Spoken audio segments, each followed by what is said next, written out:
welcome to everyone. As someone said, it's rather a festive mood, and we're having a very special visitor today, as we used to have at home. So welcome, Minister, to our committee. We're very pleased to have you here with us, and we will start now. Number 35 of the House of Commons Standing Committee on Agriculture and Agri-Food, pursuant to Standing Order 81-4 and the order of reference of Thursday, February 25th, 2021, the committee is undertaking its study of the main estimates 2021-2022. Today's meeting is taking place in a hybrid format pursuant to the House Order of January 25th, 2021, and therefore members may be attending in person in the room and remotely using the Zoom application. The proceedings will be made available via the House of Commons website. So you are aware, the webcast will always show the person speaking rather than the entirety of the committee. I'd like to take this opportunity to remind all participants to this meeting that screenshots or taking photos of the screen is not permitted. To make sure that the meeting runs well, I want to just present a few rules. Before speaking, wait until I recognize you, and if you are participating by video conference, then you will need to use the Zoom functions, and you will need to use a proper mic for our purposes here, and please speak through the chair when you put yourself on mute when you are not speaking. I would like to welcome our witness again, Madame la Ministre. So again, Minister, we're very pleased to have you here with us this afternoon to discuss the main estimates with you. Vanderbilt, MP, thank you for joining us, and also MP Andrew Dillon. And I believe that's all the new ones that we have, other than the minister, but also the, so we have, for the first hour, it'll be with the minister. And Madame la Ministre, So, Minister, we will give you 7.5 minutes for your opening remarks. Please go ahead. Thank you very much, Mr. Chairman. I'm very pleased to be here with you here today for the committee meeting. I'm accompanied today by Chris Forms, Deputy Minister, and Christine Walker, Assistant Deputy Minister for Corporate Management. And this is the last time she will appear before committee because she is leaving agriculture to go to the Treasury Board Secretariat. So thank you very much. Sylvie Lapointe is the Vice President of Policy and Programs Branch at the CFIA.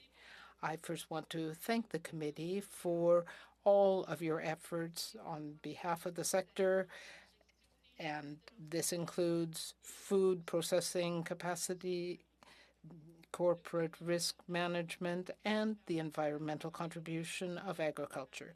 The government shares your dedication to the sector, as indicated in the main estimates that we are discussing today, and our investments in the sector amount to a little over $3 billion for this current year. Over $700 million will help farmers and processors take advantage of market opportunities, and it includes investments in our agri-marketing program.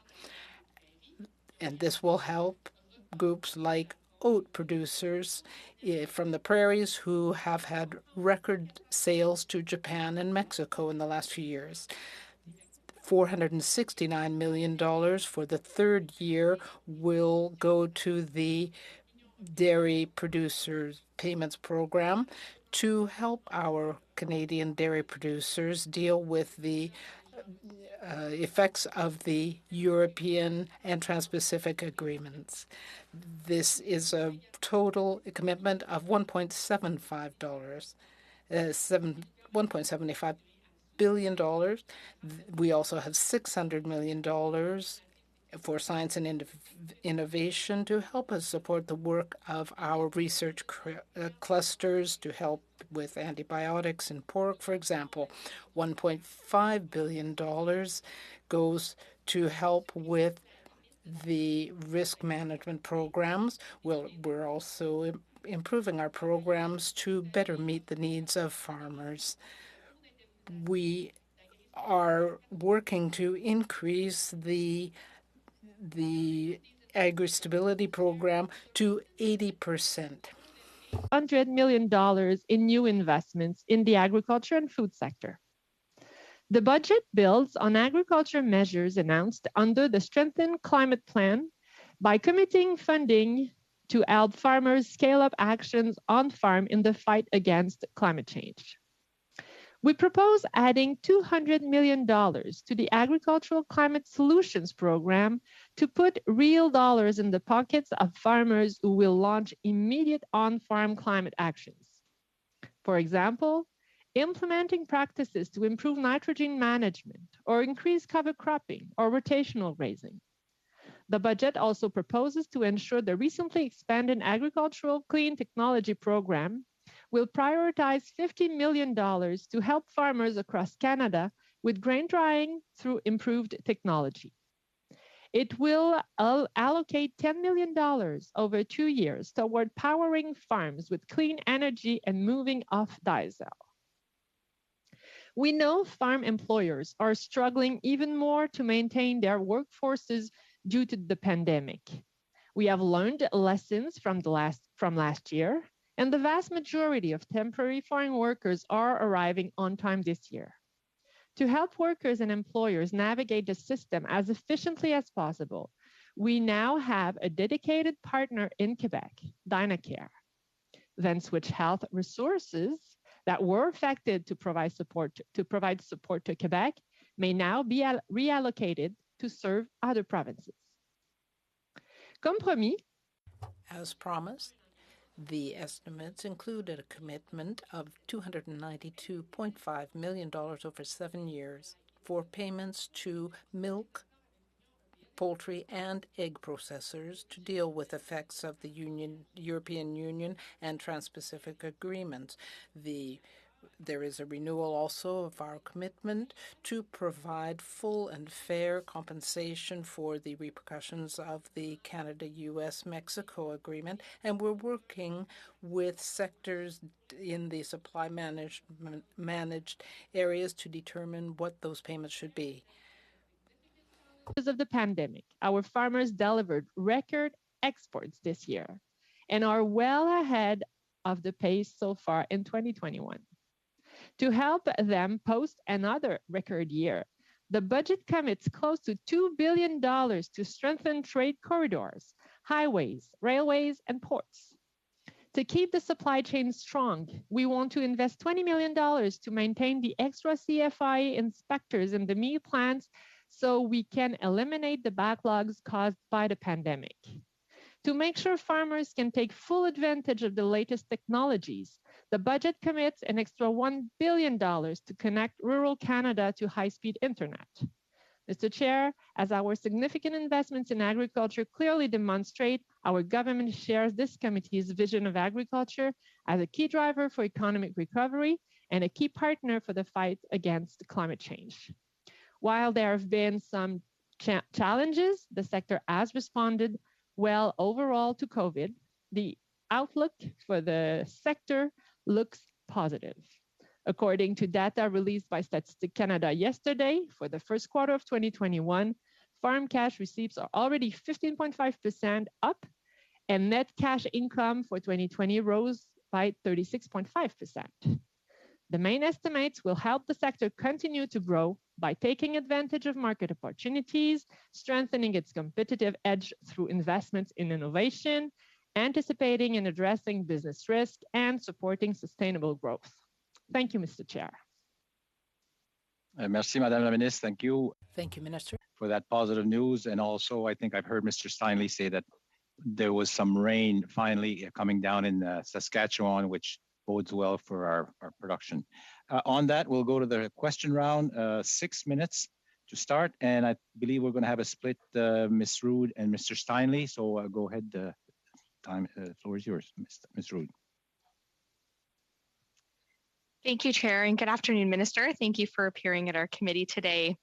The 2021-22 budget allocated the funds to extend the 14-day mandatory isolation support for temporary foreign workers program Nonetheless, not only is the program set to expire in August, but starting June 16th, the maximum contribution amount will be reduced from $1,500 to $750 per worker.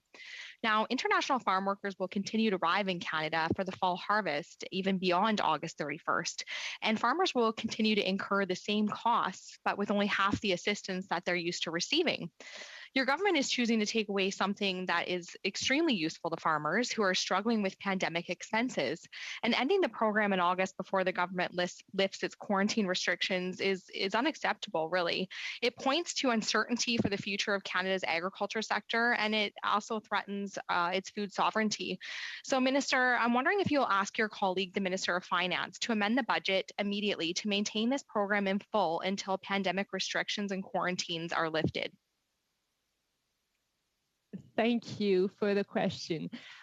You've noted that we've done a lot to facilitate the incoming of the temporary foreign workers, because we recognize that it's extremely important for our farmers to have these workers on time and to do it in a safe manner. And we have learned from last year, facilitating the permit, the working permit, the immigration processes as well. We've done our best to support the testing and everything to make sure that the quarantine was safe. And we have provided support. So we started with this $1,500 per worker because, it was part of the emergency programs that our government has put in place to support our businesses. Going through the crisis as it is, as I said, an emergency program, not a compensation program. We have noted, and as I just said in my remarks, the agricultural sector is doing well. And this is why in the budget, we are phasing out this program. But, leaving a door open in the budget, as you can read it, if we see and if we have, evidence that some sector or some region are facing particular challenges, and that the situation with temporary foreign workers put the functioning of these farms at risk, then I would look at it very closely, and I would advocate for additional support, because we're talking about an emergency program to make sure that all our businesses can get through the crisis and recover and be back, full as well as they can right after. Thank you, Minister. I'll turn my time over to Mr. Steinle. Thank you, Madam Minister, and it's a pleasure to have you here. We talked about last time you appeared before committee about the WTO and the negligible risk status of Canada, and I'm really curious to see where that submission's at. And a follow-up question would be, if we have received that status, can we look at some of the archaic BSE regulations we have around specific risk material and really make our processors more competitive with their American counterparts, and not have such stringent regulations around specific risk materials? Well, thank you for the question. It is very timely because it is this morning that the OIE granted us the negligible risk status. So it is a very good day for the beef sector in Canada. And I've had a discussion with the president of CFIA earlier today, and I've had discussions with the leaders of the sector, of the industry as well, to understand, what the next steps are.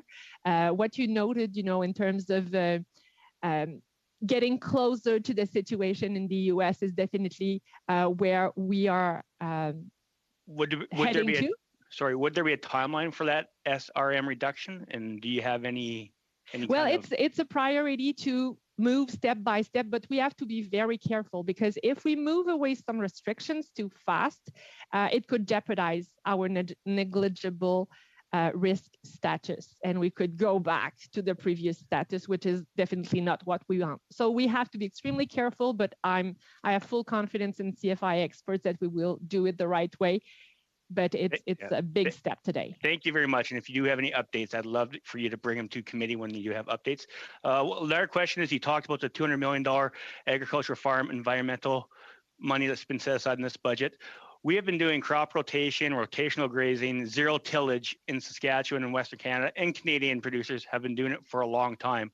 So will they have some consideration in the environmental practices that they have been doing for years and years on farms, and not just some of the new practices, but will they take into consideration, will your department take into consideration practices that have been going on in certain areas of Canada for a long, long time, which makes them great environmental stewards from the outset? Mm-hmm. This is something that I'm working on right now to find, the right position, because with the resources that we are putting all across the government and all the sectors of the economy, we really want to reach our targets of having a net zero or zero, zero, whatever. Okay, no, une économie neutre en carbone d'ici. So a carbon neutral economy. Pour cette raison-là, c'est sûr que les ressources. That is why, with the resources that we've invested in the various programs, including agriculture, we want the programs that we are supporting to lead us to a more ambitious target and achievement. Give some consideration to what's been going on already. But thank you very much. So your time, thank you, Mr. Steinley. Merci, Madame la Ministre. Et on va passer au prochain. Thank you. We will now go to Tim Lewis. You have 6 minutes, Mr. Lewis. Thank you, Mr. Chair. Thank you, Minister. I should say, bienvenue, Ministre. Welcome, Minister. Si. And thank you for being here. It's the extent of my French today. And thank you also to the department officials for being here. Minister, you touched on it, but it would be worth expanding on, because BSE, known as mad cow disease, is a progressive fatal disease of the central nervous system of cattle. And back in May 20th, 2003, marked the beginning of the bovine spongiform encephalopathy crisis in Canada. Markets around the world immediately closed their borders to live cattle and beef exports from Canada, including Canada's largest customers, the US, Mexico, and Japan. The Canadian cattle industry is extremely export dependent, and the loss of almost all major export markets has had a devastating impact. We all witnessed the economic hardships of beef producers due to the BSE crisis. And in July 2020, as mentioned, Canada submitted its application to the World Organization for Animal Health, the OIE, to be recognized as a negligible risk country for bovine spongiform encephalopathy, and brought the industry to a new chapter. So can you expand on what you said earlier and give us an update on the application? Yes, thank you. And as I said this morning, it's really really fresh. The World Organization for Animal Health, that we all call OIE, confirmed, among other changes to disease status, that Canada has achieved the negligible risk status for BSE. So it's a very good news, and it will enable us to enter into market access negotiations with foreign markets, which may have more stringent conditions for animal products and byproducts. So, for example, Canada could seek to export meat and bone meal to the US or Vietnam or Mexico or Honduras. And countries who have previously refused to enter into negotiations with Canada for export of live cattle, like China, Indonesia, and Malaysia, may become more willing to discuss market access with us now. So it's a good day for the beef sector. It certainly is. Thank you. And it also fits in with the other investments we're making as a government, with infrastructure, with broadband that you mentioned previously. So thank you. If I could switch, women remain underrepresented, I should say, in sections of agriculture and agri-food sector. According to 2016 census data, in primary agriculture, 35% of farm employees are women, and 41% in food and beverage processing. And in primary agriculture specifically, women remain underrepresented in farm operator positions. Of all the farmer operators, only 29% were women. So the barriers that women face entering and progressing within the sector, such as balancing family, childcare, and business responsibilities, or access to networking, mentorship opportunities, access to capital financing, gaps in skill trainings. Can you tell us measures taken by our government to help with these underrepresented groups in Canadian agriculture? You're so right. And we all know that agriculture stands on family farms in Canada. So we would expect to see as many women and men in the sector, but it's not really the case in the decision-making position in the different association yet. And as the first female Minister of Agriculture, I take it to heart really much. And I also believe that youth should be much more represented since we want to talk about the future of the industry. So I'm trying to put in place different measures to support these unrepresented groups to be more present and visible in the sector. For example, we're working with FCC, Farm Credit Canada, and they have put in place a very remarkable program to support women entrepreneurs in the agricultural sector. And it was supposed to be a $500 million program, and it turned into a more than $1 billion program because the demand was there. So that was amazing. I've put in place the first Youth Canada Agricultural Youth Council, obviously half women, half men, and with a very great, impressive representation in terms of region, in terms of expertise. And this is a very valuable council to whom my official can turn to on various subjects. And we're trying to put some other incentive in place into different programs. So for example, the emergency processing fund, we changed the cost sharing to make it more advantageous for the youth and the underrepresented groups. And the other example, recent example, is for the compensation to the poultry and egg sector. The contribution that they will have to make to access the fund if they are under 40 will be only 15% instead of 40%. So we are trying to put in place measures that makes it more accessible to youth, women, and underrepresented groups. Very much. And we have the Agri Diversity Program as well to support them. That's right. That's right. You know what? The conversations I have with our young farmers in my riding and those who I've met on the Hill, always inspired when I have these conversations with the next generation of agricultural leaders and farmers. So I thank you for that. And instead of asking a quick question, I think I would yield whatever time I have left. So thank you, Minister, and thank you, Chair. Yeah, all 2 seconds of it, Mr. Lewis. Merci. That's good. Merci, Mr. Lewis. Merci, Madame.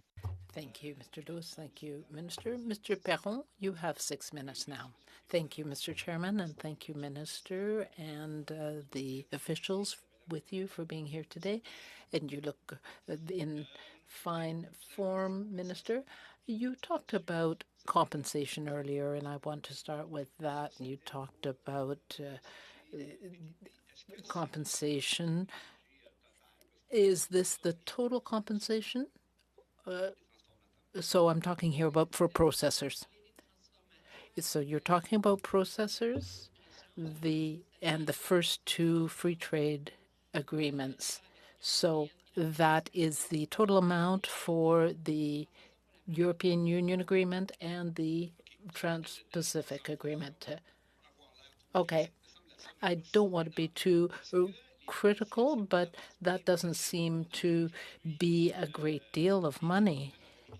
We're hearing today about the amounts in the supplementary estimates, and I'm just wondering if there is more for processors. Well, dairy producers are going to be receiving over $1 billion for a total of $2 billion with the other monies. They have received their first 2 payments, and they know what they're going to receive for the 3rd and 4th payments.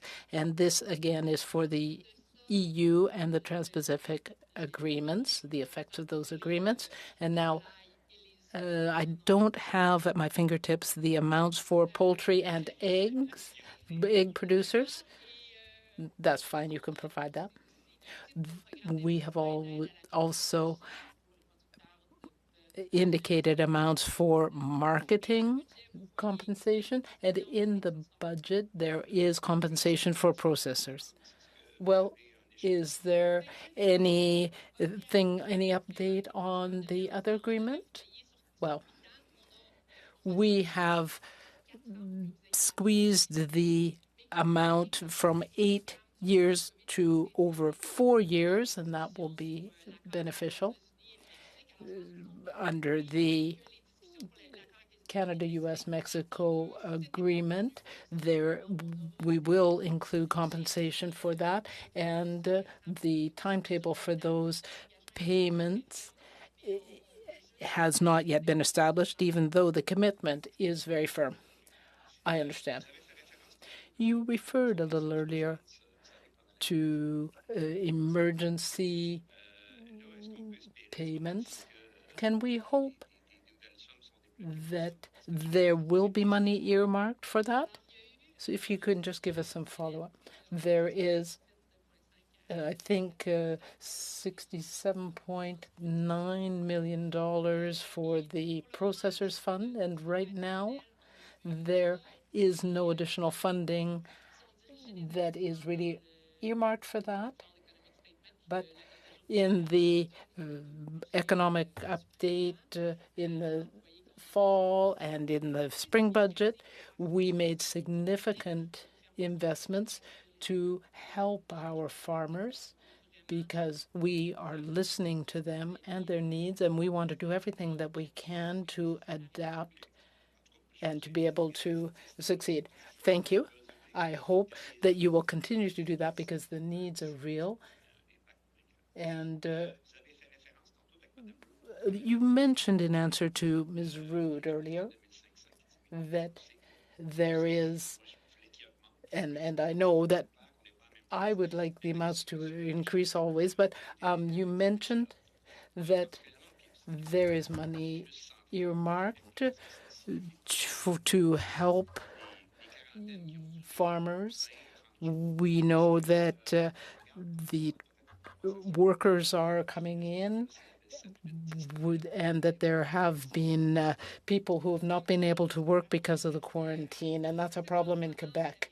Well, I want to be transparent here. When we talk about these programs, the program to help with the quarantine for temporary foreign workers,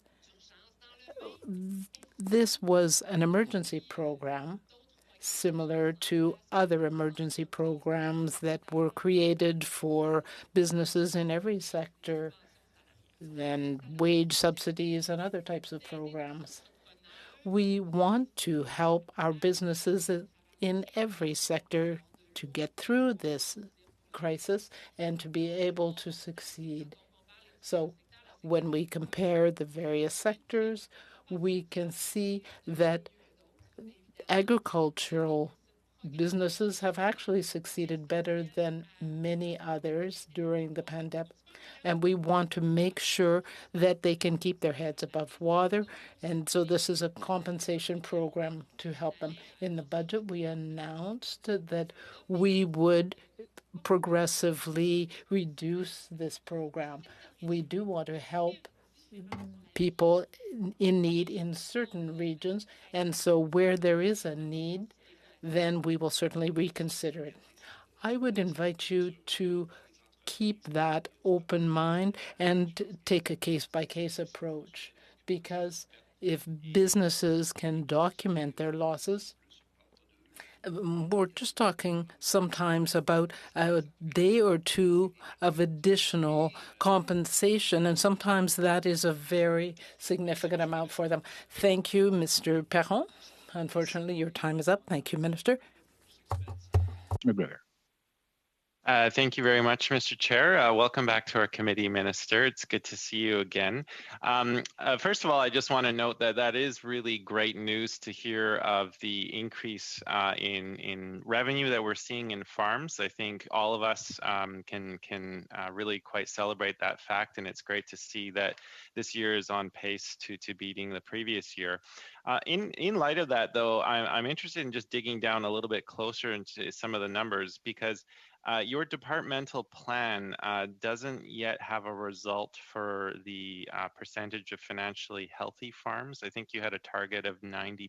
Do you have any updates on that? Because farms in recent years have taken on a significant amount of debt, and while their gross receipts might be quite high, they also have to pay a lot of that to input costs. So the farmer at the end of the day is sometimes left with a very small amount. So can you tell us a little bit about how many financially healthy farms there are from the department's numbers? We just recently received the information from Statistics Canada, and our officials are analyzing the situation. So it's a bit early for me to share with you any results of this analysis.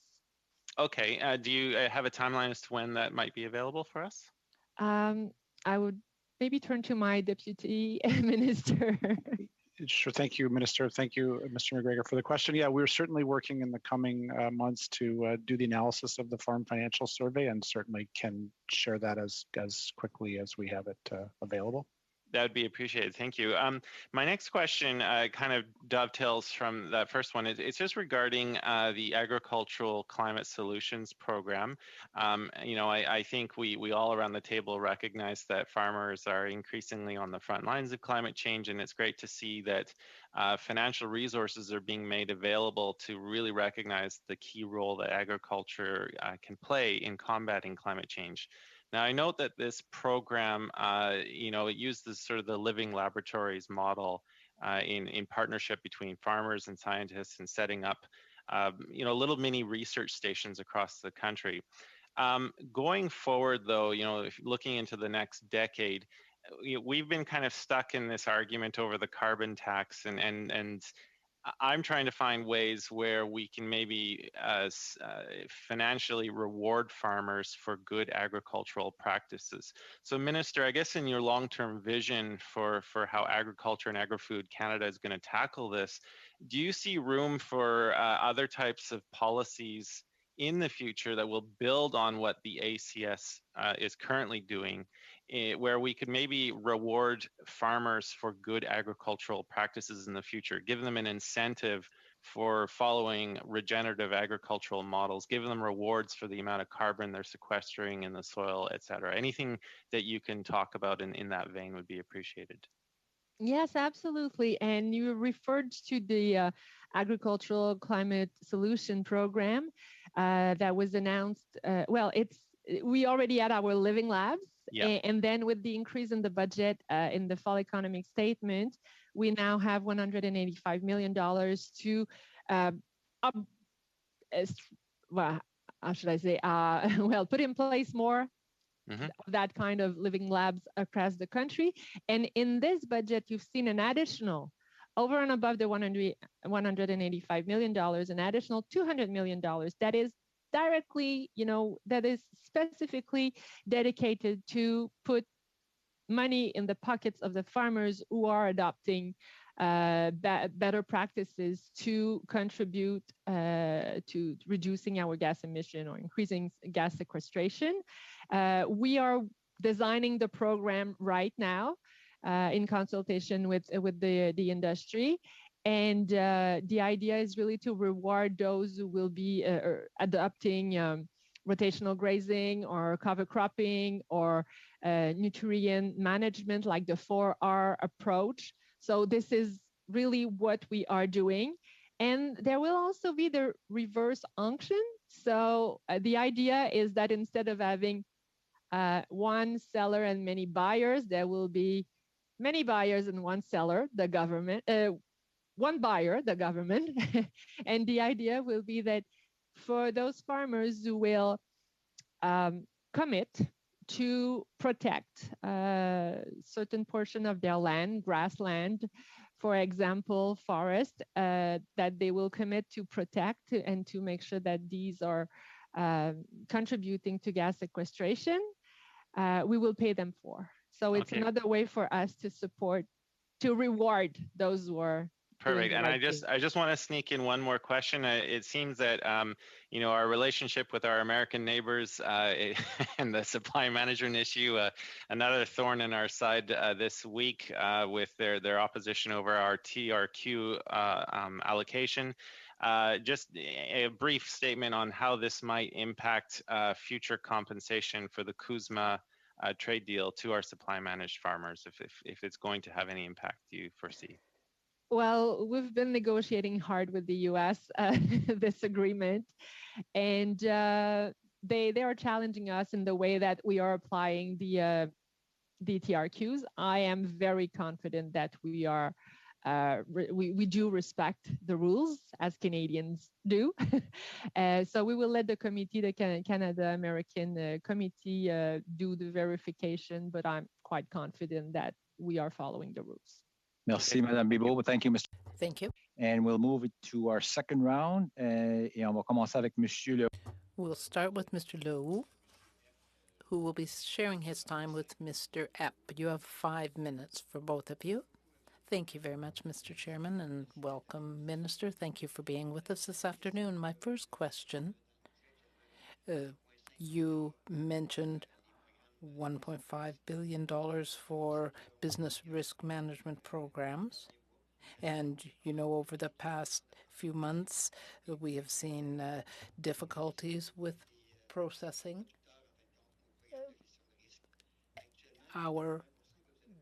the 80% compensation level that you have proposed. Not all of the provinces, in fact, not even the majority, are on side. Why, in your opinion, don't all of the provinces want to participate as the federal government has offered? Why aren't they finding what they need in this kind of program? That's a very interesting question. We've taken a step in the right direction, certainly. We're working with all of the provinces, and the program is retroactive to 2020. It represents $75 million in additional funding.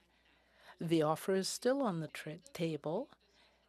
We are prepared to increase from 75 to 80% the compensation offered under the Agri-Stability Program. We have support from the prairie provinces, but why don't you go ahead with the provinces that are prepared to participate? Because some of the provinces want to take part. Why doesn't the federal government at least provide support to farmers in those provinces? I certainly understand your question. I wish things were as simple as that, but the business risk management programs come under a legal framework, and we can't just change the rules as we go along. We have to have support from 2/3 of the provinces or from half of the provinces if they account for 2/3 of the population. There is also another factor, and that is that the federal government can't provide different support to one region than to another. There are repercussions internationally as well. Thank you, Minister. I will give the floor now to Mr. Epp. Thank you, Minister. It's good to see you. I'd like to begin with the Pest Management Center and its funding. The budget has cut the budget for the center down to $8.9 million. Canadian Hort Council is requesting another $5.3 million for this center.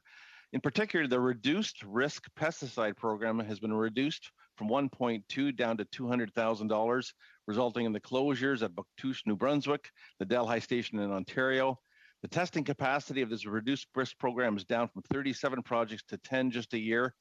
The results is that our competitors get access to more benign products sooner and they take our market share. Seems like the budget had money for everybody except ag, and ag's not looking for handouts here, but we're looking for the tools to become competitive. Why would you cut funding for research, particularly when it's a source of data for new crop protection products that are more selective, have a more benign environmental footprint? Merci. Alors, premièrement, je voudrais... First of all, I would say that we have not cut in the science area. We're talking about research in these areas, so we are making significant investments in that area. But just to answer your question quite specifically, I would turn to the Deputy Minister. Mr. Forbes, can you give an answer more directly? Thank you, Minister. I think the question, and we've actually had some discussions with the Canadian Horticultural Council, about their concerns about the allocation of funding to the Pest Management Center. That is part of our broader science and technology branch budget. So as we allocate within that budget, we have to make choices about where we put money, and certainly their concerns have been raised with us, and we're looking at those and understand. Thank you. I would like one other question to the minister. Oh, sure. Yeah. Specifically to the grocery code of conduct. I know that you've taken the suggestion, the recommendation from our previous study to the provinces, but I'm hearing at the provinces that they are not receptive to leading on a code of conduct because, I mean, the reality is, 80% of the retail space in Canada is held in 5 strong hands. Those hands have a presence across all of Canada. It doesn't make sense to have a smorgasbord of codes or frameworks in the different provinces. Minister, will you propose a legislated code of conduct and lead on this issue? I can assure you that we are leading, and actually I'm co-chairing a committee with the Minister of Agriculture of Quebec, and we met yesterday on this because we want to come to the FPT meeting in July with a step further in this direction. We want to send the message to the retailers that we are serious. We want to find, the best solution that will ensure that, the situation is fair for our producers and farmers. And actually, they came to the table. They participate. The retailers, the processors, the farmers, everybody's around the table. Everybody's contributing to the reflection, trying to find a solution, trying to find a consensus. So I'm hopeful that we will find, a common space to solve the situation. Thank you, Merci, Madame la Ministre. Thank you, Mr. Rep. And now we'll go to Mr. Blois for 5 minutes. Go ahead, Mr. Blois. Thank you, Mr. Chair. Minister Bibeau, always great to have you before our committee. And let me just first take a moment to congratulate you. When I look at the fall economic statement, when I look at budget 2021, massive investments in the agriculture sector, of course, directly and indirectly through some of the environmental initiatives, as you mentioned. And I'm sure that's because of your hard leadership and engagement within the government cabinet. So well done. Congratulations on BSC. That's great that our country, and that's going to matter across the country, indeed, in my riding of Kings Hants. Just one more note before I get into my questions. I looked at, for example, the actual business risk management programs and some of the main estimates there. Of course, the estimates are almost double this year what they would have been previously. Of course, some of that is highlighted because of COVID-19, but again, that's because of your work and our ability to increase the reference margin limits, which I know is going to help make a difference for farmers across the board. My question, though, my first one to you, Minister, is around the wine sector. In my riding of Kings Hants, and I look forward to the chance that you can come down after the pandemic. We'll have a glass of wine. But let's talk about the $101 million that was in the budget to support the wine sector. Can you speak to that? I would really appreciate that. Thank you. Yes, so you can see in the budget $101 million for the wine sector over 2 years. So we are working on, different options on how this program could roll out, how best we can support the sector. So it's a work in progress in consultation with the sector, obviously. So it's a bit too early for me to give you more details on that, but it's a good news for the sector for the coming 2 years. Absolutely. I know you'll be working with the industry, but the fact that it was in the budget, I think, was very important and well done. The food waste reduction program, it's about a $3.5 million budget item in the main estimates, relatively small in what is a huge budget. But of course, I've had the chance to read your opinion, your op-eds about food waste management, and that this is a key piece for us to be able to reduce our greenhouse gas emissions. And I, I applaud you in that regard, in that advocacy. I had a stakeholder in my own riding, the Station Food Hub, which was one of the winners. They've actually got to the semifinals in this challenge. Speak a little bit about what that program means to incentivizing nonprofits and businesses to be focused in this regard. It's a very exciting program. Actually, it's a challenge, so it has to be exciting. The idea is to stimulate and give the means to the innovator to bring forward their ideas, their technology, their business model, and to give them the financial capacity to scale up and to develop and then scale up. And so, yes, a couple of months ago, we launched the Business Model Challenge, and we recently announced the semi-finalist. And a few days ago only, I announced the launch of this, well, third and fourth, but the streams that are related to technologies. And then it's the same process. So there will be 3 steps for winners, and they will get more and more money, up to $1.5 million altogether for the winners. And the idea is to reduce our food waste in Canada. I mean, it represents financially, it represents $50 billion only in Canada. Wow. And the impact on the environment and gas emission is significant as well. Absolutely. We heard testimony on that actually just last week as we're continuing our study on the intersection between agriculture and the environment. So well done there. Can you speak about the living labs? I know, for example, in Saskatchewan, there was an important investment. I've seen one in Ontario. This is a program that, as you mentioned, was established prior to the fall economic statement, but you've received funding. What do these, for the average person that might be watching this, what is a living lab and what's the objective there? The idea is to bring scientists in the field with the farmers and to make sure that they are working on very, very concrete approach or practices that will make sense for a farmer and will be, maybe a bit shorter term. We have experts, scientists in laboratories, and we definitely need them. But this initiative is to bring them closer to the farmers and have all the neighbors as well looking at it. And hopefully, we want to engage a community around the Living Lab. Right. So it will also help us have many more farmers adopt, for example, good practices in terms of the environment. Cover cropping is a good example, or managing water is another example. So, and I was very proud to speak about it at the G20 Agriculture Minister meeting, because it's other countries are looking at us and are moving forward with similar innovation. Mr. Chair, I know you're about to cut me off. If I could leave just one last point, it would be around regulatory reform. Minister, if you get the chance to incorporate that into it, I think there's a lot of good stories there. And as someone that is a previous business owner, I know that would resonate with you. So if someone else gives you the chance, that would be lovely. But thanks. Thank you, Mr. Blois. Merci, Madame la Ministre. Et maintenant, Monsieur. Thank you, Minister. Now we go to Mr. Perron for 5 minutes, or 2.5 minutes, rather. Thank you. You had a meeting yesterday, and you said that you are making progress, but as somebody said, the provinces aren't really interested.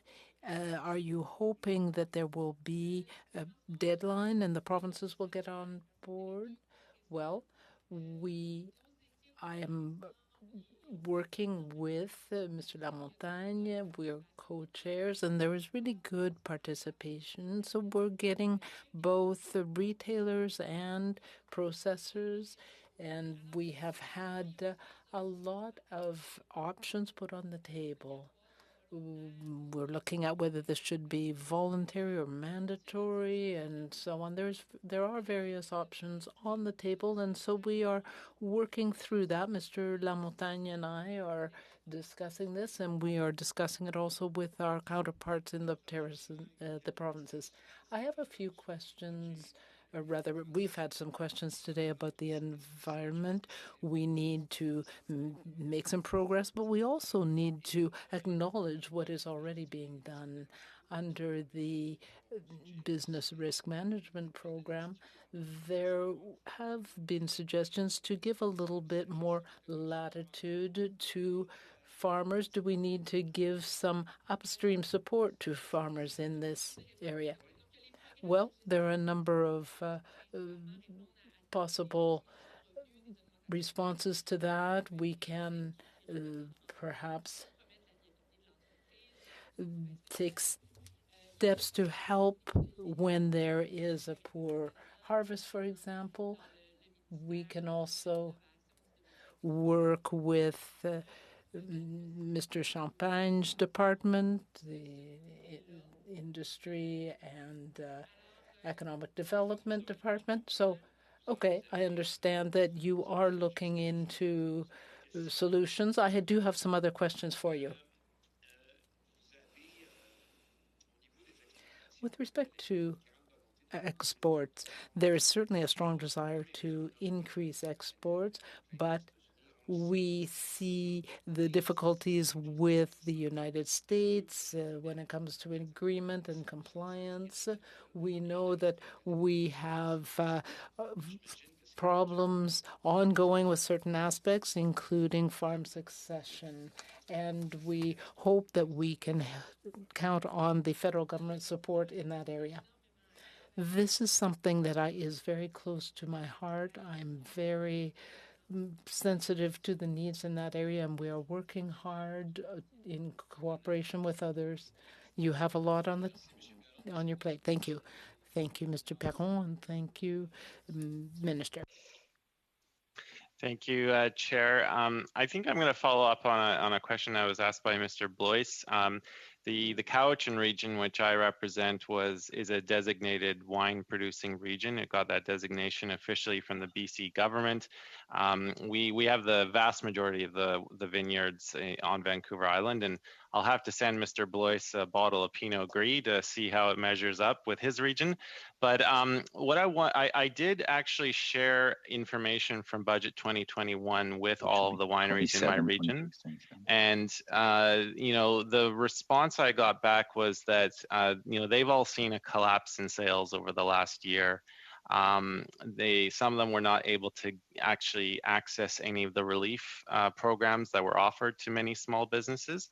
So one of the main questions I got back, Minister, was there is interest in this program, but they were wondering that given the difficulties that they've all experienced, why is this program beginning in fiscal 2022 rather than right now, given the immediate needs of the sector? So that was a main reoccurring question I got from the wineries in my region, is why are these funds not being made available now, given the difficulties they've just gone through? Well, the process of a budget is always difficult, and we're trying to our best to balance the different challenges. Well, I don't have a very clear or answer to give you, but we will use this time to consult with the industry and to make sure that we are putting in place and designing the program in a way that it will best support our producers. Okay, and is there, I don't have much time left in my question, but I know the budget has been voted on and the Implementation Act is going through Parliament, but is there any wiggle room for this particular fiscal year? Because April 1st of 2022 is still a long ways away for them to wait. And yes, we are hopeful that things are going to turn around this year, but again, they still are having to make up from a very, very difficult year. I understand your point. We have to look at the program, if retroactivity might be an option, if it makes sense with the program that will be put in place. Sometimes it does, sometimes it does not. But the money will be made available only in April 2022. Okay, thank you for the clarification. Most of it, actually, yeah. Thank you, Mr. McGregor. Merci, Madame la Ministre. Unfortunately, thank you, Minister. We have, but I really want to thank the Minister for coming to our committee today. Les choses sont très positives en agriculture. Things are looking very positive in agriculture. We're hoping everyone has a very good season after the pandemic. We hope that it will be clear sailing. Thank you very much again, Minister, for being with us this afternoon. Thank you. We will now take a short pause, and then the officials will stay with us, and we will come back in just a couple of minutes to continue our meeting. We'll suspend right now.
the official, the department official from Canadian Food Inspection Agency, Madame Sylvie Lapointe, Vice President Policy and Program Branch.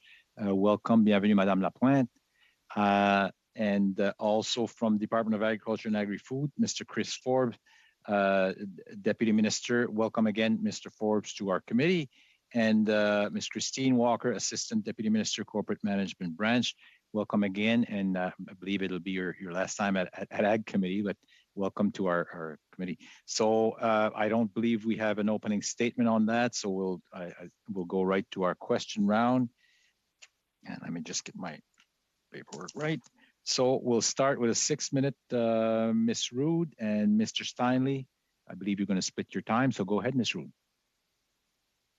Thank you, Mr. Chair, and thank you to the officials for appearing today. And thank you, Ms. Walker. It'll be great to have you here today, and we'll wish you well as you move on to your next assignment. I just want to ask a question. We've had the recent review of the Canadian Grain Act, and the deadline for stakeholders to submit their suggested improvements to the Act was on April 30th. And I had sent a letter to Minister Bibeau on May 13th explaining that my colleagues and I had met with some of the stakeholders and that they were very frustrated and they felt out of the loop on what was coming next. And so I'm just wondering if you have any indication on what is the plan for the next steps in the review process, and does it include stakeholders, and do we have an idea of a timeline for reporting the consultations publicly at this time? Thanks for the question, Ms. Rudy. Yeah, we will release a report. I don't have a precise time for you on what we heard from the written consultations, and definitely will engage with a range of stakeholders, and indeed have already done some sessions, some open sessions. I think it's about 2 weeks ago now. A number of officials from the department and the CGC held some open consultations for producers. A couple of options, and then we certainly will do with interested industry organizations as we go forward and make sure that voices are heard. I don't have like detailed timelines for you, but it'll be a lot of consultation for sure, and we'll make sure information is shared. Great, thank you for that. Now, Deputy Minister, in 2021-2022 budget, the government announced that your minister's department would fund farmers purchasing more energy efficient grain and oilseed dryers.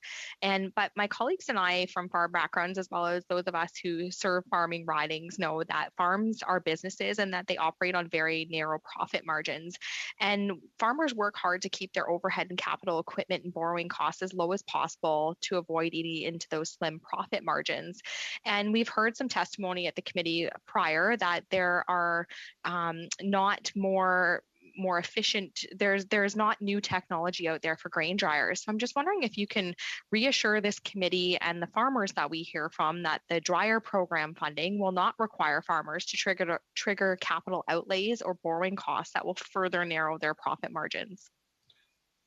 Thanks for the question. I mean, we don't have the program, all the details worked out, but there will be kind of two parts. I mean, this is part of the broader clean technology program. So there will be some funds for research and development to make sure we, build the commercial, options available, to your point about what's out there, first of all. And the second will be, as you say, financial support. What our programs would normally do is a range. We rarely would fund 100% of the cost. Usually it's, some cost share. So there would be likely a capital outlay from, a producer who's benefiting from the program. I don't have all the details, but that would be the plan. Thank you very much, Mr. Forbes. I'll cede the rest of my time to Mr. Steinley. Thanks. Thank you very much, and thanks to the witnesses for joining us. I do have a question. I met with the Prairie Oat Growers Association recently, and they talked about in the budget there is money for international marketing, but also is there some more money set aside for domestic marketing? They think it should be easier for Canadian farmers to promote to Canadian consumers, and is that consideration being taken by Agri-Food Canada? Yeah, certainly. Thanks for the question, Mr. Steinley. We are working on, and it was part of the Food Policy for Canada, a agri-awareness program, which would help build really both understanding, and better kind of awareness of agricultural practices in Canada, and also build the domestic, the domestic brand in Canada, and we would link that obviously up to our international efforts for sure. Thank you very much. Switching gears to more of a livestock bent, regulations about time and transit for hauling animals have been in consideration for a while now, and producer groups are looking and collecting data and research that might be pertinent to some of the regulation changes. And I'm wondering, would there be the opportunity to have exemption continued till that data and research from the producer groups becomes available? Because it would be very important to have that information before setting up and making any changes to the regulations in hauling of livestock. Thank you for the question. So the regulations are in force, but we are in a period of compliance promotion, and that will last until February of 2022. We're aware of the research that the industry is conducting, and we're awaiting the results of that, and that will certainly feed into any considerations we make to changes in regulations or to policies and directives. Thank you. And my last question would be along the same vein as Ms. Rude's, talking about grain drying. And we just went through Philip Lawrence Private Members Bill talking about fuel for grain dryers. And there's always been talk around the next technology, the next iteration of what you could use for grain drying. I'm from Saskatchewan, and I know the farms are very large here, and so far natural gas is actually by far one of the cleanest available options for running grain dryers. To your knowledge, is it the technology ready for any other fuel other than natural gas and propane to run these huge grain dryers in our provinces? So I, by far not the technical expert on this, but my understanding is there are a couple of potential options out there. I don't have the details for you, Mr. Steinle, but certainly there are some options. How readily available they are, I wouldn't be able to comment right now, but I think there is some promising opportunities there. Thank you, Mr. Forbes. Thank you, Mr. Steinle. And now Mr. Ellis for 6 minutes. The floor is yours, Mr. Ellis. Thank you, Chair, and I'd like to thank the officials for spending time in their day to testify in front of the committee. We talked about BSE negligible risk status with the minister, and I just want to know, what does it mean for Canada's beef and live cattle access to global markets now that Canada is officially recognized by the OIE as a negligible risk country? This new negligible BSE risk status would enable Canada to seek new market opportunities for Canada cattle and beef exports. Which ones and how soon? Thank you for the question. As the minister outlined in her testimony earlier, the negligible risk assessment will definitely open up new markets for us, and we have already started to engage in that exercise, as an example in Southeast Asia. So that work is ongoing and is a priority for us, working with the industry. Will this negligible risk status improve access to U.S. slaughter facilities? Thank you for the question. Yes, I think it will, but we are still working with our partners, and as well, work is ongoing with the industry to work on the concerns that they have raised around SRM material, but also more generally, some irritants that they perceive in the way we implement the current regime. So we're working very, very closely with the industry, and that work has already begun.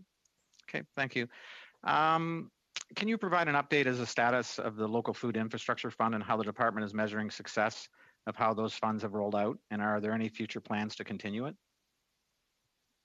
Thanks for that question, Mr. Ellis. We've had two, the Local Food Infrastructure Fund was launched as part of the food policy. We've had two waves of applications so far, both for very small and for mid-sized projects. I think they've been very successful, very popular program.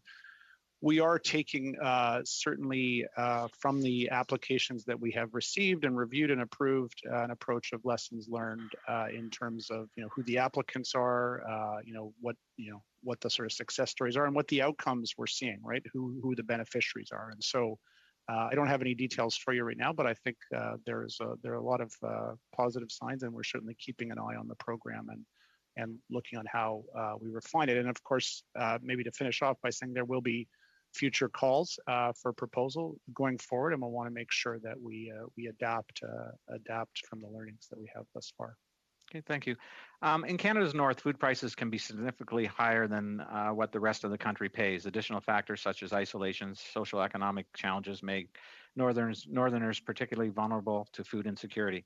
This vulnerability has been shown by COVID-19 pandemic. What is proposed in the main estimates to help beat this problem? Thanks for the question. The main estimates, themselves don't have anything specific for the North, but I would point that we have done a few things over the last year, in particular through Agriculture and Agri-Food Canada, through the local food infrastructure fund and the emergency food security funding that we provided, including in October 2020, $30 million for Indigenous Services Canada to support local food security as part of its Indigenous Community Support Fund.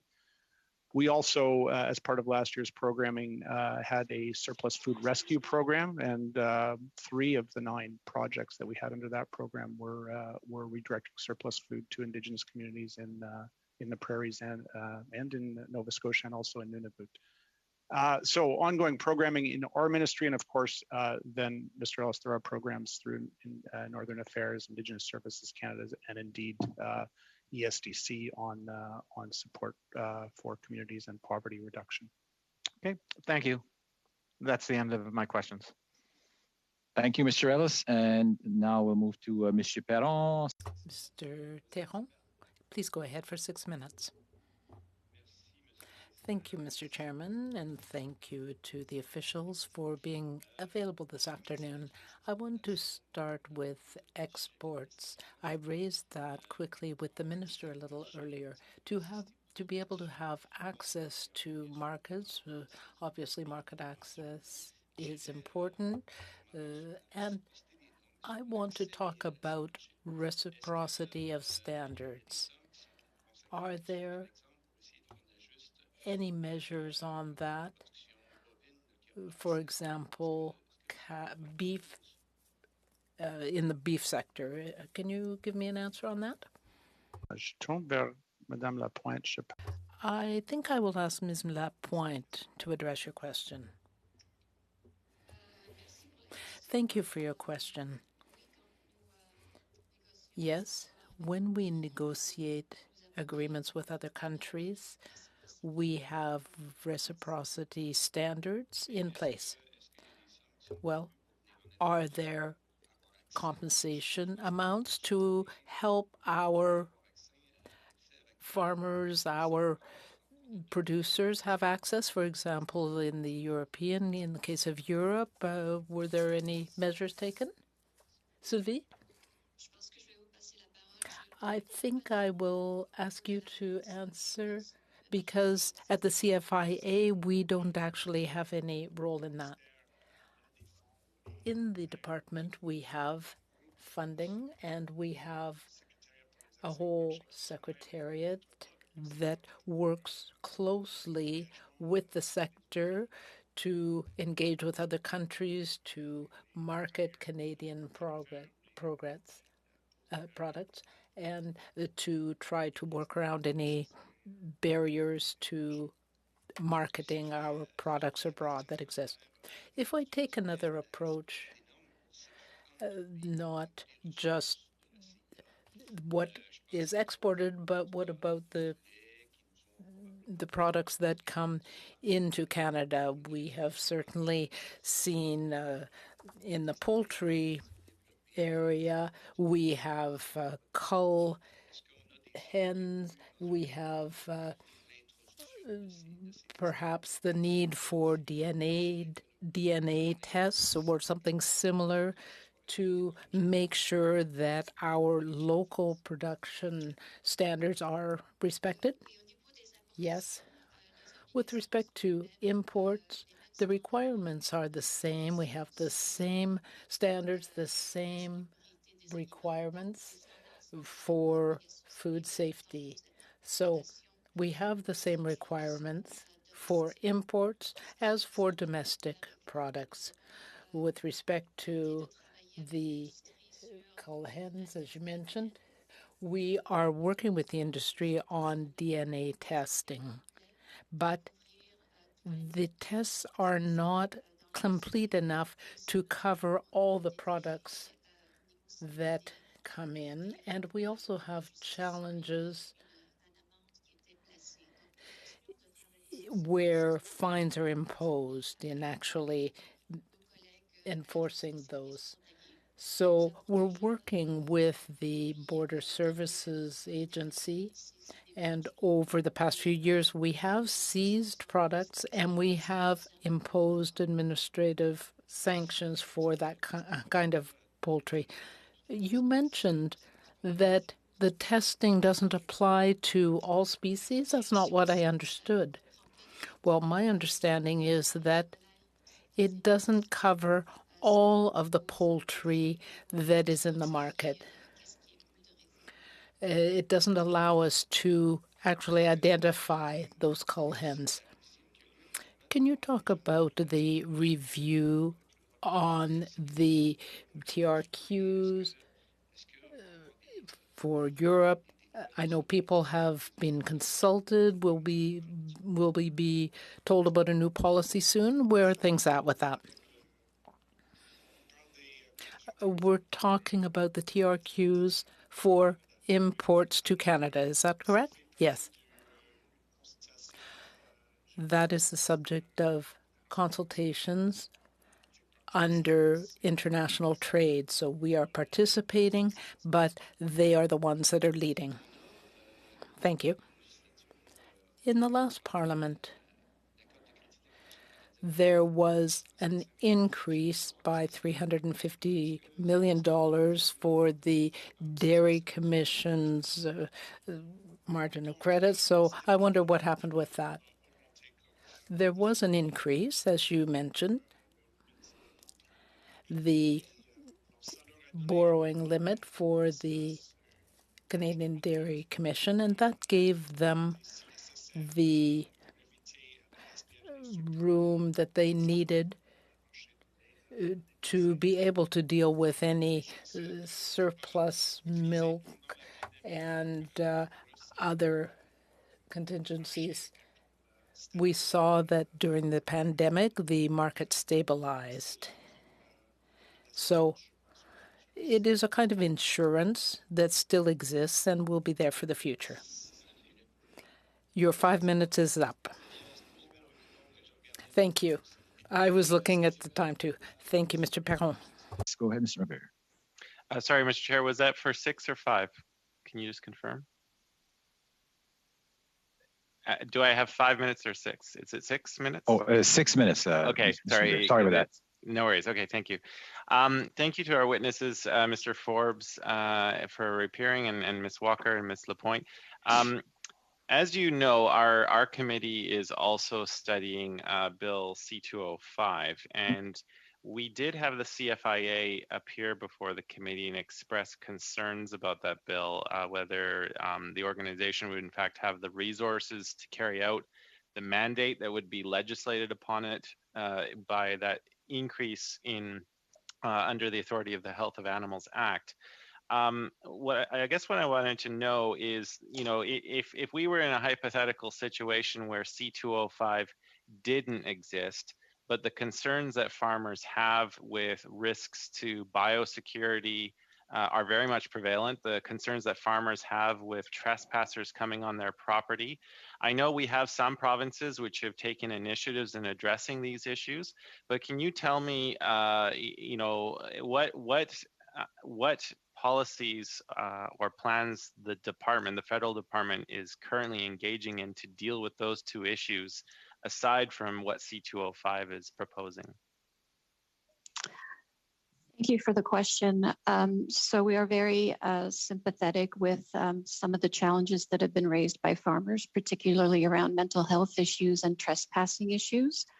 But really, from a CFIA perspective, our mandate doesn't cover those particular areas. We do work closely with industry to provide capacity to them to develop biosecurity standards, but those obligations fall very much upon them.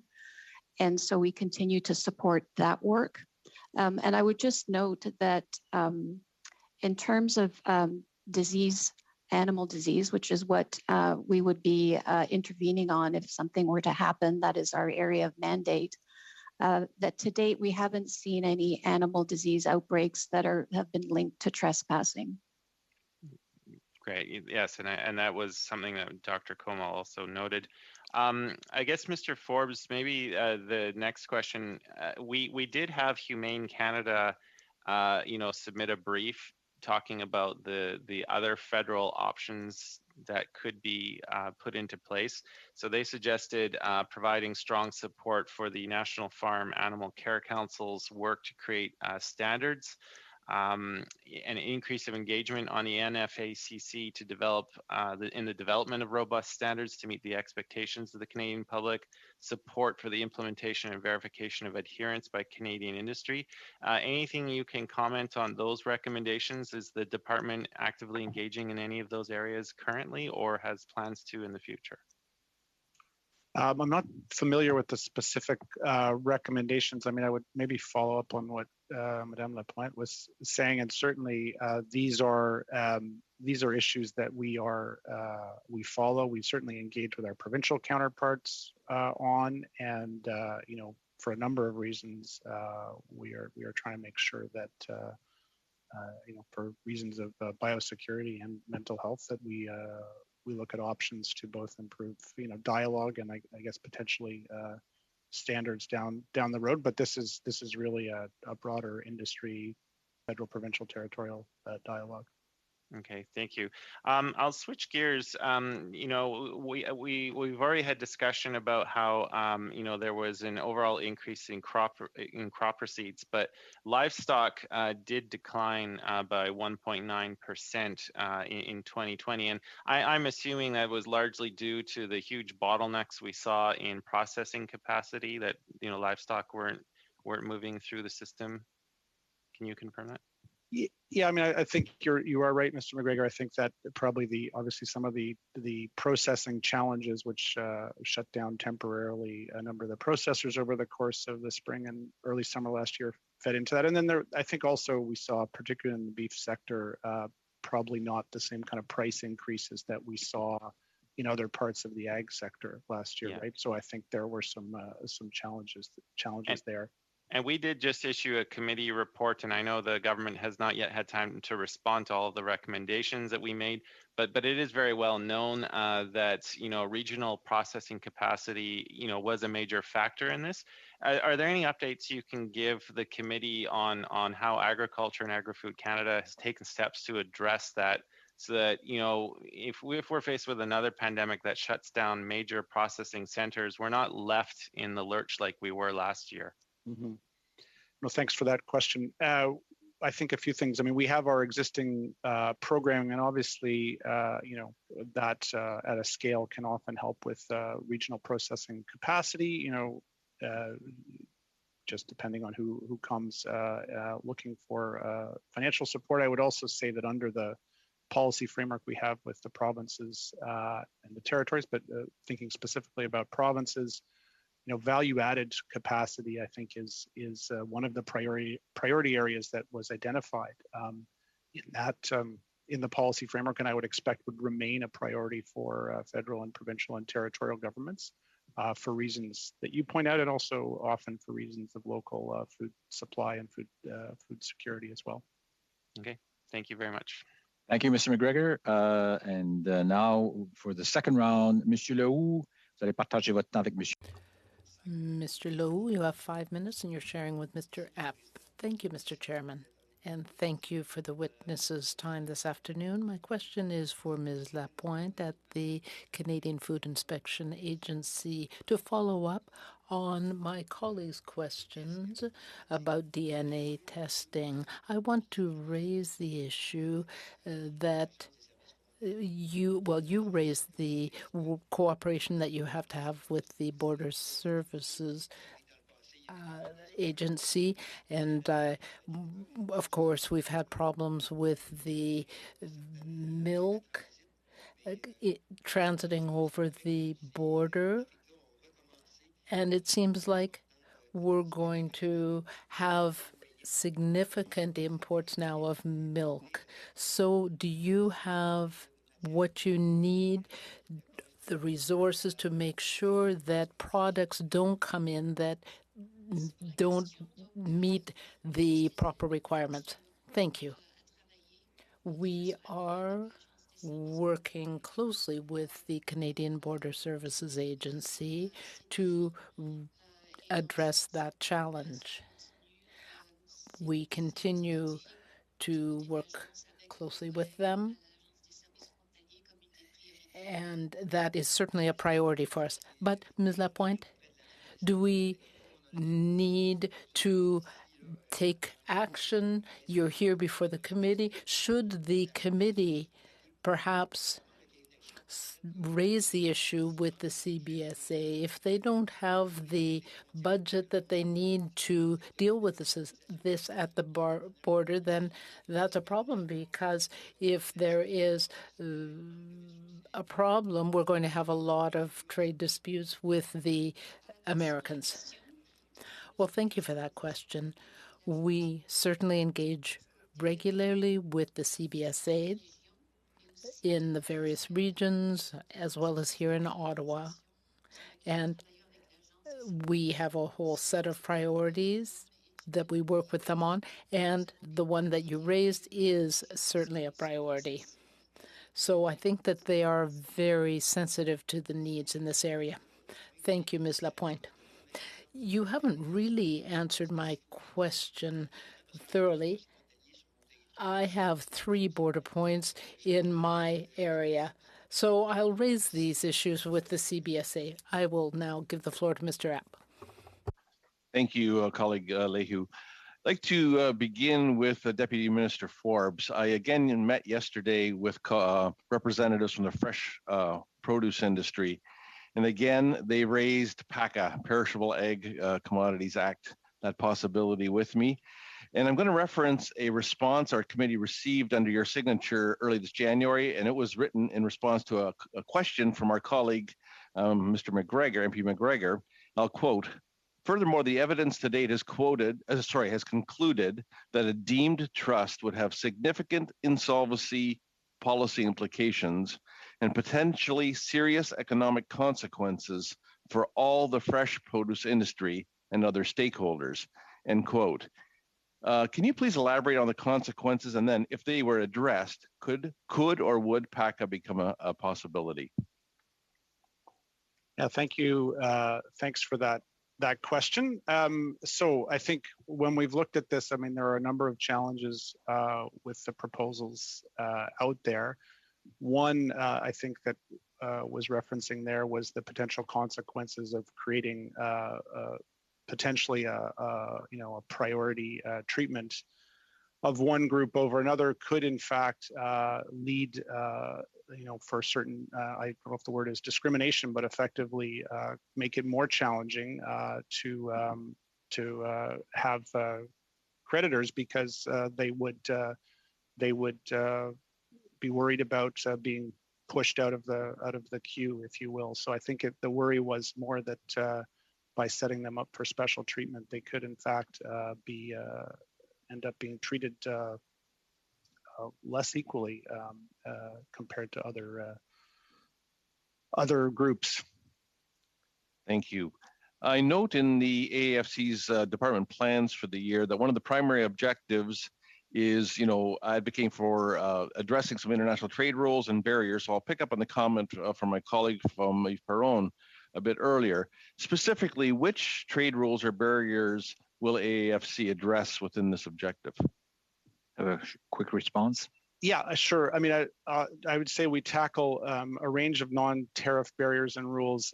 We start with our major trading partners. I think you're well aware of the issues that we're working on with the government of China for canola and also for reinstatement of some of our meat packing facilities, pork producers. On the European Union on process and both regulatory aspects that might create barriers there, and then with a range of countries in Asia and otherwise where there may be technical issues, access to our, for our grains, for example, into countries in Asia. Thank you. Thank you, Mr. Forbes. Thank you, Mr. Epp. And now Mr. Blois for 5 minutes. Thank you, Mr. Chair, and thank you to, of course, our officials for your expertise and your ability to answer these questions here today. Mr. Epp talked about when we had the minister on about PMRA, and I think it's an important point to raise. He seemed to suggest that Bouctouche might have got closed, or that there was something to do with a research station that got closed. My understanding, perhaps this is to the deputy minister, that was closed actually under the last government. Can you confirm, if you have the information, whether or not Bouctouche was actually closed in this main estimates, or whether or not that was somehow, I'm getting those 2 points confused? That's a past decision, Mr. Blois, as you refer to. And there, just maybe also to say that there's the PMRA, which is the agency that operates under Health Canada, and then there's also the Pest Management Center, which is part of our science and technology branch at Agriculture and Agri-Food Canada. So there are kind of two different. They work closely together in terms of identifying products. In our case, a lot of the minor use products for approval and use in Canada. Okay, thank you for that. In terms of the $101 million that was in the budget, Mr. McGregor obviously talked about some of the impact we've seen on the wine sector, and was asking the minister in the realm of, would it be possible in the 2021 fiscal year, so to speak? You know, my understanding of that budget allocation, although there's some more details to be worked out, is in somewhat in response to, of course, the excise exemption that used to exist for Canadian producers. Now, notwithstanding, Mr. Forbes, the fact that the details are not out, and you know, there's not a whole lot of qualifications, is indeed that actual amount less about an emergency program and more about some way to be able to continue to support our domestic producers in a trade compliant way? Indeed, I think that's an accurate statement. It is certainly about how to ensure the wine sector's long-term vibrancy and, you know, support investment and growth in the sector. Yeah, the funds would start in the next fiscal year, which doesn't mean we couldn't, and we certainly strive to have program details consulted on and clear for stakeholders, you know, as soon as we can, so they can happen in advance. And Mr. Forbes, the reason 2022, because that is the agreement that was struck with Australia as it relates to the time that initial program has to be phased out. Is that fair to say that that's probably part of the rationale, or no? The excise tax exemption is phasing out next July under the agreement with Australia, and certainly any program to support the wine sector will have to be, as you correctly pointed out, trade compliant. Of course. Yes. No, I think it's an important program, and it was. I look forward to the work that I know your department will be undertaking in the days ahead. In my conversations with stakeholders, I'm sure my colleagues would likely concur. There seems to be more and more issues that are agriculture related that are not necessarily directly in the bailiwick of Agriculture and Agri-Food Canada, and one of which Mr. McGregor was pointing to. Oh, Mr. Chair, sorry. One of the ones that Mr. McGregor was pointing to was initiatives to try to incentivize GHG emission reduction, essentially, in agriculture. Can you give this committee some sense of the work that you do with Environment and Climate Change Canada, particularly around offset protocols and some of the soil protocols that Climate Change Canada is looking at that could be actually, of course, a huge benefit for producers? Thank you for the question, Mr. Blois. Yes, exactly. Environment and Climate Change Canada is developing offset protocols, which would allow, obviously, for in our case, producers to receive payment for practices that would reduce GHG emissions. They are working on a series of offset protocols. I think that for us and for the sector, the key will be to make those design both effective from an environmental standpoint, but also, usable, if you will, by the sector. In other words, administratively kind of, feasible for producers, either individually or as groups, to access. So important discussions that will facilitate and work with Environment and Climate Change Canada to make sure the perspectives of producers are understood. Well, I'm glad to hear that, Mr. Forbes, because I think all of us on this committee would appreciate and encourage you in that regard, because I think it's a tremendous opportunity to unlock a lot of the potential that is, of course, already happening and can continue in that regard. So thank you for that. Quick question. I have about 20 seconds left. Do we have a deadline on the living labs? I have producers, for example, opportunities in Nova Scotia. I want to get my stakeholders in on this. Do we have a timeline on when we should be trying to get those proponents to get types of initiatives into agriculture and Agri-Food Canada? We are working on rolling out the living labs under the Ag Climate Solutions, and I think that we're engaging with stakeholders across the region. I don't have a specific deadline for you, Mr. Boyce, but certainly we're making sure that regionally we're reaching out and connecting with the main producer groups, and certainly can make sure that you and your stakeholders are well informed of those timelines. Thank you. Thank you, Mr. Forbes and Mr. Boyce. And now, Monsieur Perron. Mr. Perron, you have 2.5 minutes. Please go ahead. Mr. Perron? Yes, it's your turn. I didn't hear you. I'm sorry. 2.5 minutes? I think it was just, I was waiting for the interpretation. Mr. Forbes, I have a question for you about risk management. The minister talked about it might be possible to go ahead even if there wasn't unanimous support from the provinces, but she said that wasn't easy to do. But is that something that might be possible, because it has been done in other instances?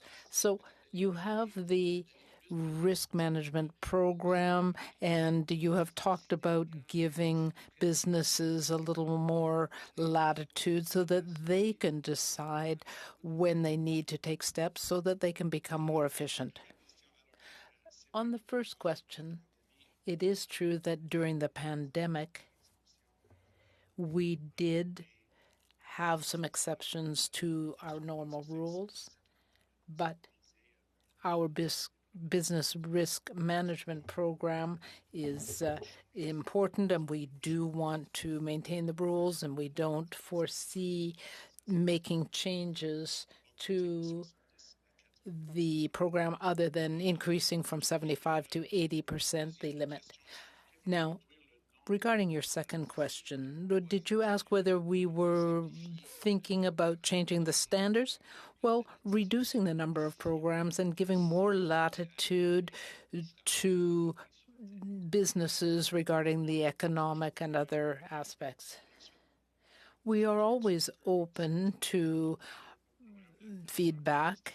If people feel that something needs to be streamlined, then we try to work with the provinces, because the provinces do a lot of the program administration. So we certainly want to reduce red tape wherever we can.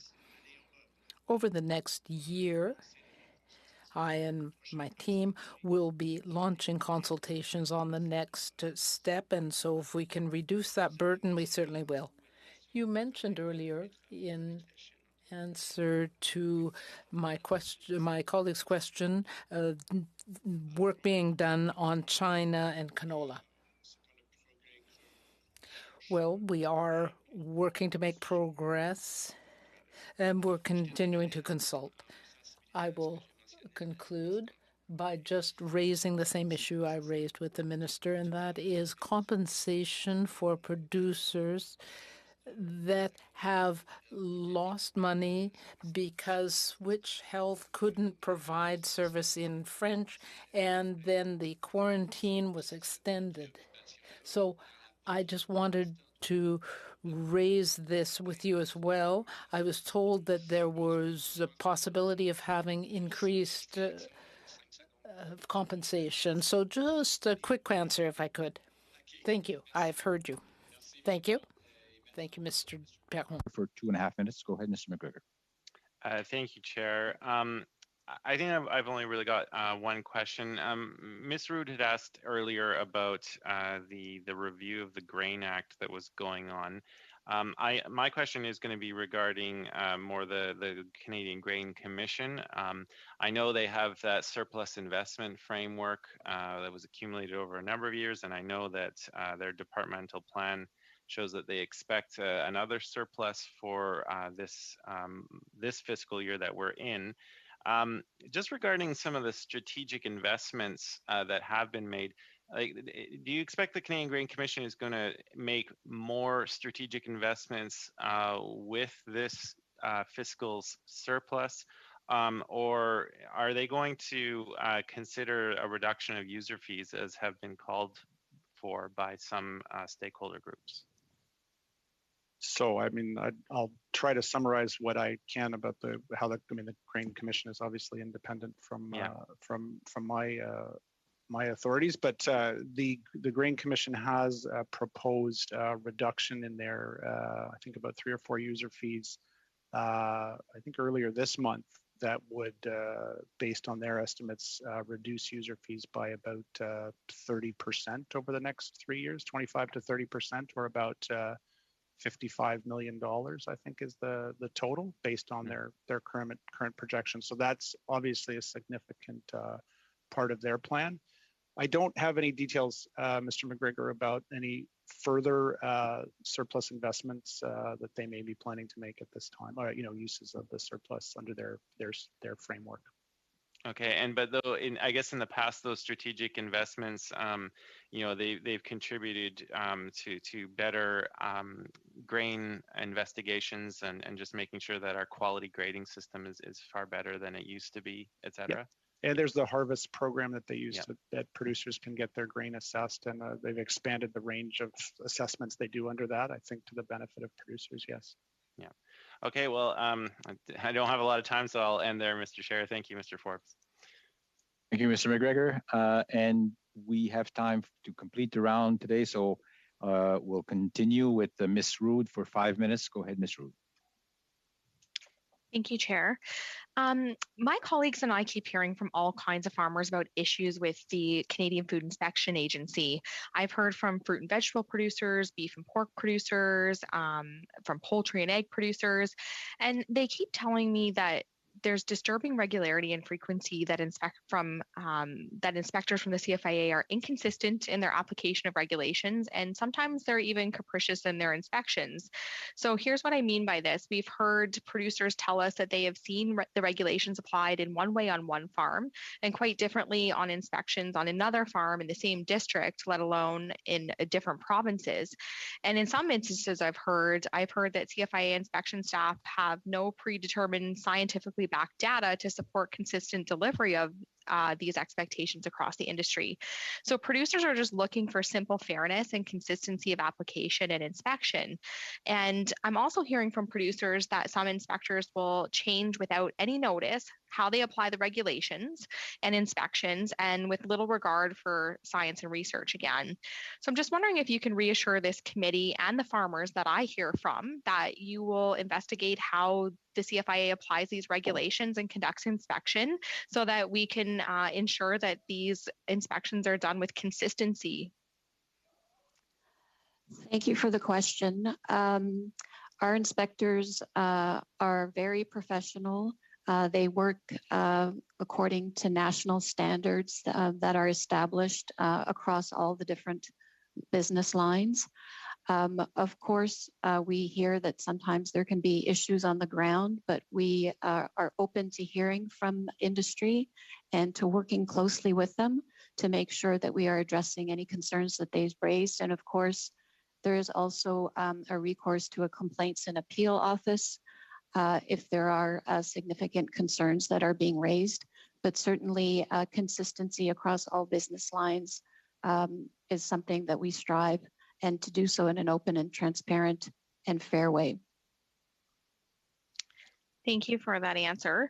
Another concern that I've had raised by farmers about the Canadian Grain Act has to do with their ability to schedule sales with futures contracts for their production. So it's my understanding that in the United States, agricultural commodities traders are required to report publicly to the U.S. Department of Agriculture for the quantities and the prices per bushel of what they export and sell. But here in Canada, commodities traders are not required to publicly report the prices per ton for which they sell agricultural agricultural commodities. So that leaves Canadian farmers at a disadvantage as they negotiate futures contracts to sell the commodities they produce. So what that means is while Canadian commodities traders are getting record prices for commodities exports, many farmers are not seeing those record prices reflected in futures contracts. So I'm just wondering if there's any plans to put in place a requirement similar to that in the United States to require agricultural commodities traders to report these publicly, both volumes and exports, and the prices they receive for those commodities exports. Thanks for the question, Ms. Rood. I was unaware of the U.S. Requirement, and I think I would simply answer that to the extent this comes up as part of the consultations or other discussions as part of the Grain Act review, I think certainly we're willing to listen and consider the issues that are raised. So if this is a concern that comes up in the consultation, we'll be very happy to take a look at it and see what can be done about it. Thank you, Mr. Forbes. I've also been hearing from stakeholders in agriculture that much of the department's research funding has been reallocated to other purposes.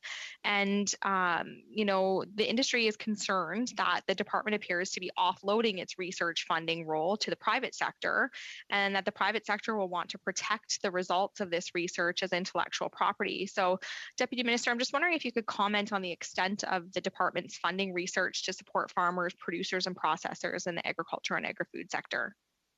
Yeah, it's an interesting comment, Ms. Rood, because I would say quite the contrary. Our science and research budget has been rising in recent years.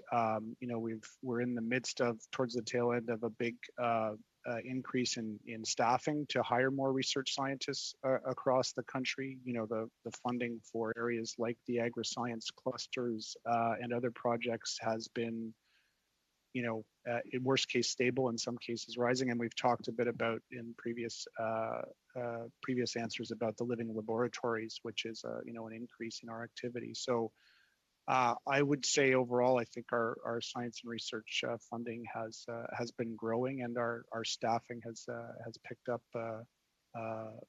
to help kind of deal both with short-term needs, but also to deal with impending potential retirements of scientists, right? Just given the demographics of the science community. Thank you very much. Thank you, Mr. Forbes. Thank you, Ms. Rood. And now Mr. Blois for 5 minutes. Go ahead, Mr. Blois. Thank you, Mr. Chair. I'll start with Mr. Forbes again.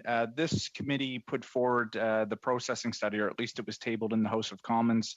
I don't know if you've had the chance to look over it directly, but of course, one of the recommendations was the temporary foreign worker program around 10% in agri-food businesses. Now, the Harper government, as I understand it, cut this program, what used to be 20%, brought it back down to 10%. The committee's recommending that it goes up higher and did not put necessarily an amount number on that. Now, yes, this is something that can be at the political level in terms of my own colleagues, but from the administrative level, at the bureaucratic level, Mr. Forbes, is this something that you think the department is amenable to and working with other departments to make this a reality? Thanks for the question, Mr. Blois. I would say from our level, we certainly have heard, for a long time, the challenges that processors and others face in terms of attracting year-round labor to support their activities, and certainly the 10% cap is something that has been an issue for a number of years. I would say that we do engage a lot with the department's ESDC, Employment and Social Development, Skills Development Canada, that is charged with that. And again, as I mentioned previously, making sure that the sector's perspectives, the understanding of the hiring efforts that are undergone are well understood and documented for you're taking a look at it. Okay, no, I appreciate that. One thing I guess I go on record for saying is of course we have the Western Live Price Index, which stakeholders would talk about on this committee. I understand there's some type of provincial iterations at Quebec and Ontario. We don't have a massive beef industry in the Maritimes, but there are a number of producers that are important to their particular communities. My understanding is the Canadian Cattlemen's Association, perhaps through the Maritime Beef Council, is looking at trying to pilot some administrative work on the way that they could incorporate the Maritimes into those other indexes across the country in an eventual form. Is this something, Mr. Forbes, that you're aware of? I know there's a lot going on, and you're running a $3 billion agency, but is this something you're aware of, and is this something you can, I guess, at least take away from my comments today about the importance of what this would mean in the region? certainly will take that away, Mr. Blois. And in fact, as you might imagine, the cattlemen, the Canadian Cattlemen Association, others have raised this with us on a number of occasions. And certainly we know it's a priority for them and for the sector in Atlantic Canada, but also nationally to extend this. So yeah, we're well aware of that as a priority. Okay. Appreciate that. You mentioned, of course, that there's ongoing work around trade and engaging countries and trying to make sure that we have open markets. This is a broader question, Mr. Forbes, for you. You know, my concern sitting here today, looking at the way of the world, particularly on the other side of the pandemic, I worry about protectionist measures and countries, I think in some cases, respectfully and rightfully so, looking at domestic capacity. That's a good thing. But given the fact that a large proportion of our commodities are export based, is this something that is on the mind of you as the Deputy Minister through Agriculture and Agri-Food Canada and your officials to make sure that we have the resources and the expertise to be protecting kind of our ability to export into these markets beyond what you're already doing? Is that, do we have some level of concern in the days ahead? I know no one has a crystal ball, but can you speak to that broadly? Yeah, thanks, Mr. Blois. Maybe two quick comments. One, I think the good news is that agriculture and food trade held up pretty well over the course of the pandemic. It was mentioned we had record exports. I think food moved around the globe, I think, as part of food security for many people. So I think that there's some good news there, not that we're not without our difficulties. I would say that this is, if not the top priority, one of the top priorities for the department, right? We spend a lot of time engaging with export markets, with our colleagues at Global Affairs, with embassies around the country, and obviously with high commissions and embassies here in Canada, representatives here, to make sure our issues are well understood, advocate for our sector. And as you say, I mean, it's a very export oriented sector. We want to make sure they have the opportunity to take advantage of demand elsewhere in the world. Right. I've got about 45 seconds according to my clock. CAP 2023. I know this is inherently a political exercise as well between provinces and territories and the federal government. Anything to the extent that you can share with this committee from an administrative perspective, from a departmental level, that you're looking at in terms of priorities, without breaking perhaps the cone of silence and advice you might be giving your minister? Thank you, Mr. Blois. I think I'll say there that, we have a number of existing priorities around the economic strength of the sector, around its environmental sustainability, around public trust and others. Those will certainly, I think, remain priorities for my provincial colleagues and myself and the sector, right? And so this engagement is starting soon, right? On the next policy framework.